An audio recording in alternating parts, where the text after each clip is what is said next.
अरे ये तो अक्की है, लेकिन इस सड़क पे खड़े होके फल क्यों बेच रहा है? क्या हालत हो गई है बेचारे की। बड़ा हीरो बनता था, बोलता था कि मुझसे अच्छी मिल जाएगी इसको, और अब देखो ये तो इससे फल बिकवा रही है।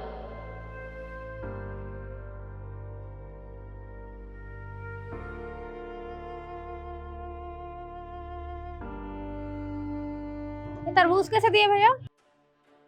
अरे मैडम जी तरबूज, मैडम जी 80 रुपए किलो दिए। बहुत महंगा है। हर जगह तो 60 रुपए किलो मिलता है। नहीं नहीं मैडम जी, 60 रुपए किलो कहाँ मिलते हैं, 80 रुपए किलो ही है तरबूज मैडम जी। आप कहीं भी पता कर लीजिए। नहीं नहीं, 60 में लगाना तो लगाओ, वरना मैं जाऊँ कहीं और से लूंगी। अरे नहीं मैडम जी, 60 रुपए में कहाँ आएगा, इतने में तो मंडी से भी नहीं आता है मैडम जी। 80 रुपए किलो ही मिल पाएगा ये, आप कहीं भी पता कर लो मैडम जी। अगर लेना हो तो मैं आपके लिए तौल दूँ। ठीक है, रहने दो, चलती हूँ मैं। मैडम जी अगर आप ले लेती तरबूज तो मेरी माँ का इलाज हो जाता। क्या?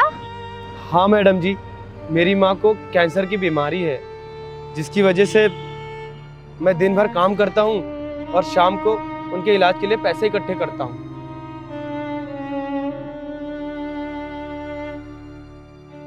ठीक है, 5 किलो तोल दो तुम। अभी देता हूँ।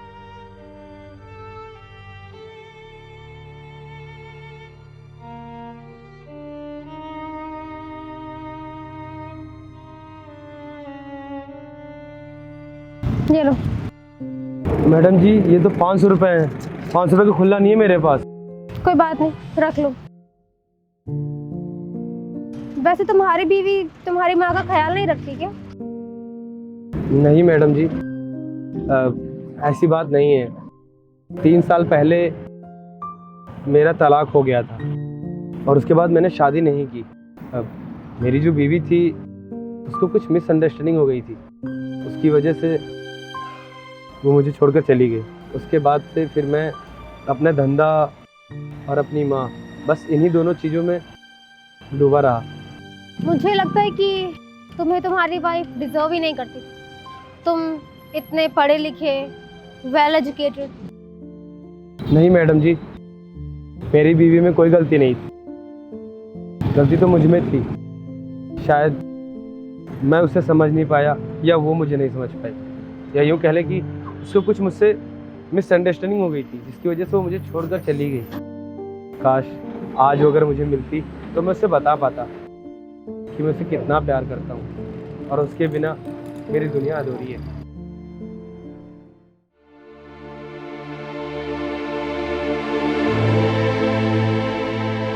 अक्की? ज्योति तुम? हाँ अक्की, तुम्हारी इतनी बुरी हालत कैसे है?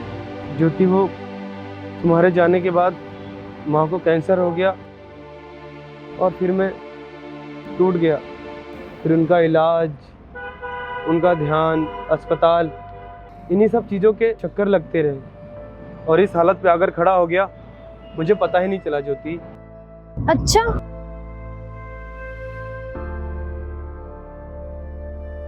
मुझे लगा कि तुमने शादी कर ली होगी, अपना घर बसा लिया होगा, खुशी खुशी रह रहे होगे।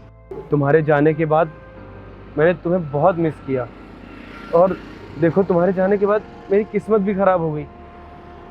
मेरी माँ बीमार रहने लगी और मेरे धंधे में दिन ब दिन घाटा लगने लगा और मैं अपने माँ का ख्याल ढंग से नहीं रख पाता हूँ। ज्योति सच कहूँ तो पूरे दिन भर काम करने के बाद भी माँ के इलाज के लिए पूरे पैसे नहीं जुटा पाता हूँ। अक्की, शायद इन सब में मेरी भी गलती थी। मैं भी बहक गई थी अपने घर वालों की बातों में, तुम्हारा जरा सा भी ख्याल नहीं रखा।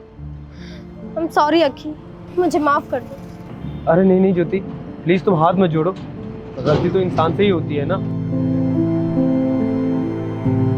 अक्की, क्या तुम मुझसे अभी भी प्यार करते हो? हाँ ज्योति, प्यार कभी खत्म होता है क्या? प्यार तो आसमान की तरह होता है, अगर वो खत्म हो जाए तो फिर वो प्यार नहीं कुछ और था। और मैं तुमसे सच में बहुत प्यार करता हूँ ज्योति। अक्की, क्या हम दोनों फिर से एक साथ रह सकते हैं?